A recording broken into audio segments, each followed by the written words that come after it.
Ibinahagi ni Vice Ganda ang kanyang pagtulong sa isang paaralan sa probinsya ni Heart Evangelista na labis umano niyang ikinalungkot matapos makita ang kalagayan nito. Viral ngayon sa social media ang naging pahayag ni Vice sa isang segment ng It's Showtime kung saan binanggit niya ang fashion icon na si Heart Evangelista.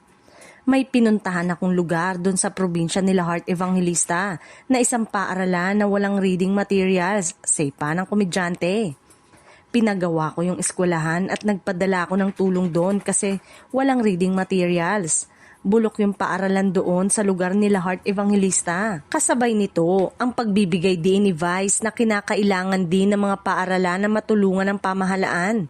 Ibinahagi rin sa isang ex-post ang vlog ng naging pagtulong ni Vice sa Bagakay Elementary School sa Sorsogon kung saan natuklasan niyang mga magulang at guro ang nag-aambag sa paggawa ng makeshift classroom ng mga estudyante.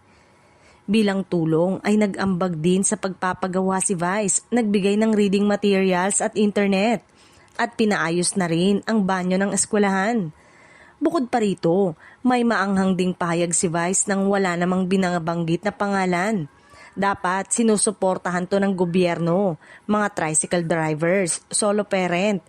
May pangsuporta sa inyo dapat, kung hindi lang pinambili ng Hermes ng mga asawa at anak nila, ani Vice.